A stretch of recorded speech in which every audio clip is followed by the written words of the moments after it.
Rahayu, Rahayu, Rahayu Sagung Tumati, Om Swastiastu, Namo Buddhaya, Salam, Hong Wilahing Mastonomo Sidam Sekaring Bono Langit. Assalamualaikum warahmatullahi wabarakatuh.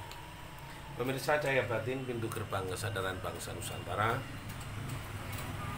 Hari ini mungkin saya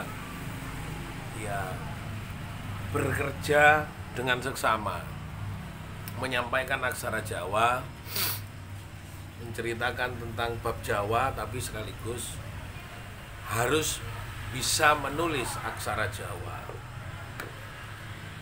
Hari ini saya menggambarkan tentang Bagong, dan banyak tadi malam seputar cerita-cerita tentang ajaran ini kenapa harus betul-betul nampak sebagai sebuah pengetahuan.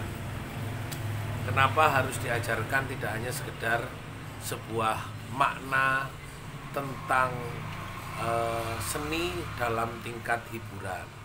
Seni tidak dalam tingkat ada hiburan, ada pertunjukan, ada ritual atau aktivitas-aktivitas keagamaan. Jawa dalam aksara ini sendiri kita mau mengajak kepada makna-makna ilmu pengetahuan, ilmu ritual dan spiritual, dan ilmu sebagai bentuk hiburan. Makanya kemarin saya mendengarkan terus wayangnya dari almarhum Romo Seno Nugroho. Saya dengarkan terus makna dalam yang disampaikan sangat komunikatif. Almarhum Romo Seno Nugroho menjelaskan dalam bentuk pendekatan-pendekatan milenial. Nah, saya ingin menyampaikan tentang aksara-Ba, berbeda dengan mungkin dalam pemahaman orang-orang. Mengapa Bagong menjadi sebuah tampilan yang sangat out of the box? Jadi mungkin lebih keluar dari bentuk konsepsi-konsepsi dasar pertunjukan umum para punokawan lainnya. Saya pahami di dalam makna sebenarnya Ba itu bayu sejati kang andalani. Kalau bayu sejati kang andalani ya artinya kita harus selaras dengan gerak alam badan ini. Badan bisa dalam aksara Jawanya Ba, badan bisa seperti itu, atau badan, atau dalam bahasa Maduranya bedenah, beden. Kalau di dalam bahasa Arabnya robi, robi badan. Kalau robbah ini badan juga, jadi ada Ba semuanya. Kenapa ada pemaknaan yang cukup luar biasa di dalam memahami badan itu sendiri? Karena ada banyak pemberontakan pemikiran yang dilakukan oleh Bagong, karena Bagong mengerti badannya ini sudah mendapatkan titah, mendapatkan perintah, mendapatkan wangsit dari guru sejati sing murui, bisa dari romonya Bodronoyo Marmoyo atau Romo Ismoyo atau Romo Semar.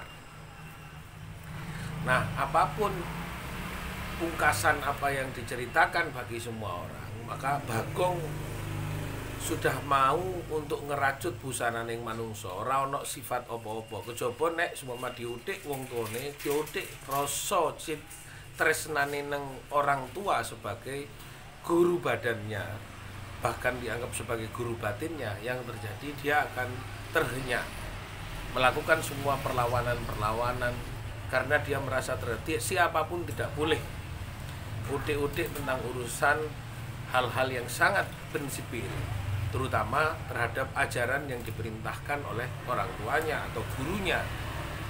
Maka ketika yang terjadi adalah gurunya terganggu, dia merasa lebih terganggu dari apa yang menjadi gangguan, walaupun itu adalah sebuah peristiwa yang dianut sebagai sebuah perintah atau titah para dewa dan para mahadewa. Pemirsa Cahaya Batin, sama dengan hal dalam kehidupan kita. Saya menyampaikan pada kawan-kawan bahwa kita harus punya prinsip dasar terhadap pengagungan kita kepada badan. Maka agungkanlah badanmu seperti mengagungkan kepada Sang Yang Maha Kuasa. Saya menuliskan ini dulu kemarin, ada seorang dosen saya mengatakan, nyatakanlah itu sebagai sebuah makna dalam prinsip berkeyakinan, prinsip ilmu pengetahuan, dan tulislah dalam buku-buku kitab yang menurut kamu bisa jadikan transformasi dari pengetahuan-pengetahuan itu sendiri. Jadi gambaran-gambaran yang saya akan lukiskan di dalam tulisan itu menjelaskan sifat, tidak hanya sekedarkan menjelaskan barang atau benda, menjelaskan sifat. Apa yang terjadi di dalam Bagong itu sendiri, badannya dan sifatnya, pengagungan terhadap badan. Go-nya adalah pengagungan terhadap guru, ngo itu pengagungan terhadap sifat-sifat yang sebenarnya tidak boleh ditampakkan dalam kehidupannya dia. Apakah itu mengagungkan, sifat-sifat itu diagungkan agar dia tidak mampu menguasai badannya, sehingga pengagungan terhadap sifat-sifat buruk tidak mengikuti, tapi memahami itu tidak menjadi seperlu sebuah langkah untuk dijalankan. Sifat-sifat buruk itu pun tidak selalu harus dilawan, tapi diagungkan untuk tidak dijadikan ageman dalam kehidupan.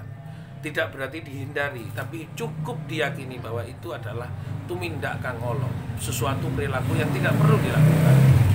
Maka itu bedanya di dalam memahami sifat-sifat seperti itu. Kadang-kadang orang harus afirmatif dan belajar betul terhadap nilai, karena nilai ini sangat tinggi dan mulia. Terima kasih. Rahayu, Rahayu Sagung Tomati, Om Santi Santi Sadum, Om Wilaheng Mas Tono Musidam Sekaring Bono Langgeng, Kun Ulun Basuki Langgeng Basuki. Salam, wassalamualaikum warahmatullahi wabarakatuh.